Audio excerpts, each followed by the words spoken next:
not much to do when all I can is thinking about you.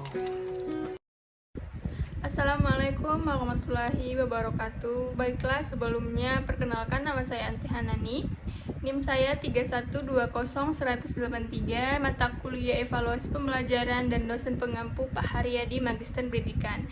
Baiklah, di sini saya akan menjelaskan tentang bagaimana sih cara menulis puisi.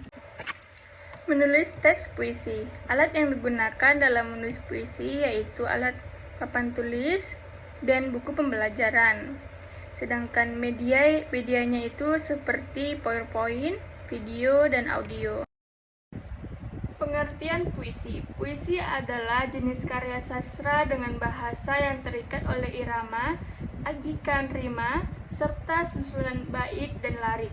Puisi adalah ungkapan yang nyata melalui kata-kata yang indah yang muncul di pikiran manusia. Jenis-jenis puisi terbagi dua, yaitu puisi lama dan puisi baru.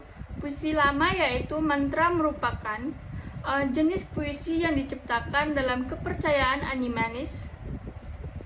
Biasanya dibacakan dalam acara ritual kebudayaan. Contohnya seperti pantun, syair, talibun, mantra, dan gurindam. Sedangkan puisi baru adalah jenis puisi yang tidak terlalu terikat kepada ketentuan kumlam, baris, serta kata maupun rima. Contohnya seperti hime, ode, romansa, dan elegan. Unsur-unsur puisi. Yang pertama, tema. Tema adalah gagasan pokok atau ide yang menjadi dasar suatu puisi. Setiap puisi mempunyai banyak hal yang dibahas, namun memiliki satu topik utama dari pembahasan. Yang kedua, diksi. Diksi adalah pemilihan kata yang dilakukan oleh penyair dalam puisi. Pemilihan kata dalam puisi erat kaitannya dengan makna, keselarasan, bunyi, dan urutan kata. Yang ketiga, imajinasi. Imaji adalah kata yang dituliskan dalam puisi yang erat kaitannya dengan imajinasi atau daya khayalan. Yang keempat, rima. Rima adalah irama dalam persamaan bunyi puisi di bait awal, tengah, dan akhir baris puisi. Sedangkan yang kelima, amanat. Amanat adalah suatu pesan yang disampaikan pada isi puisi. Manfaat dari keterampilan menulis puisi: membantu siswa dalam mengembangkan wawasan pengembangan kosakata. Dengan keterampilan ini dapat membuka daya pikir siswa agar memiliki pandangan yang luas. Selain itu, siswa juga dapat memilih kata yang sesuai dan benar. Aspek penilaian menulis puisi menurut Nurdiantoro 2010, 7 penilaian teks penulis puisi ada 3 aspek. Terdapat nilai dari penafsiran, pertimbangan, dan pengamatan. Adapun penilaian yang harus dipertimbangkan adalah penggunaan kata yang dapat memperindah sebuah puisi. Menulis puisi menurut kompetensi inti KI mengungkapkan pikiran, perasaan, informasi, dan fakta secara tertulis dalam berbentuk ringkasan puisi bebas. Sedangkan menurut kompetensi dasar KD, menulis puisi bebas dengan pilihan kata yang tepat. Masuk ke kisi-kisi soal ataupun indikator. Yang pertama, membahas tentang materi menulis puisi, pengertian, dan unsur-unsur puisi. Yang kedua, membuat karangan puisi bebas sesuai dengan tema. Dan yang ketiga, jumlah soal terdiri dari 5 soal esai. Dan kelima, aspek yang dinilai kesesuaian dari materi puisi yang sesuai tema dan isi yang sesuai unsur. Masuk ke soalnya. Yang pertama, apa yang dimaksud dengan puisi, dan yang kedua, apa yang dimaksud dengan rima, yang ketiga, apa yang dimaksud dengan tema, dan yang keempat, jelaskan jenis-jenis puisi, dan kelima, buatlah sebuah puisi bertemakan guruku.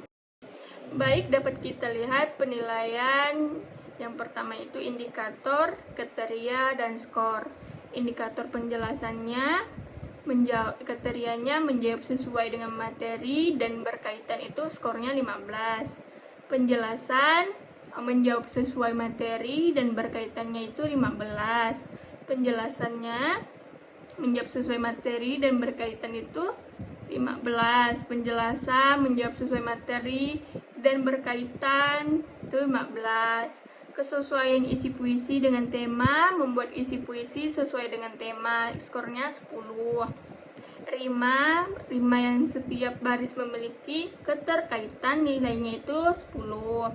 Diksi, pilihan kata yang digunakan tepat sesuai dengan isi puisi, itu nilainya 10.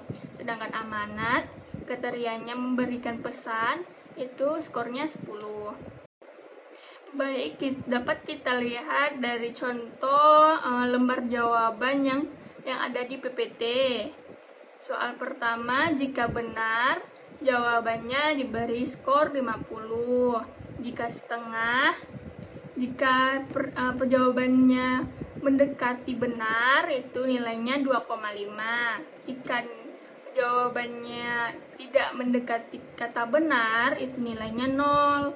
Jadi, jika dua soal ini mendapatkan jawaban yang benar, itu nilainya 50 tambah 50, yaitu mendapatkan 100.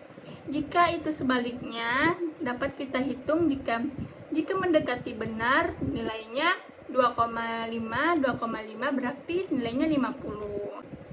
Baik, mungkin itu saja yang dapat saya sampaikan. Kurang lebihnya saya minta maaf.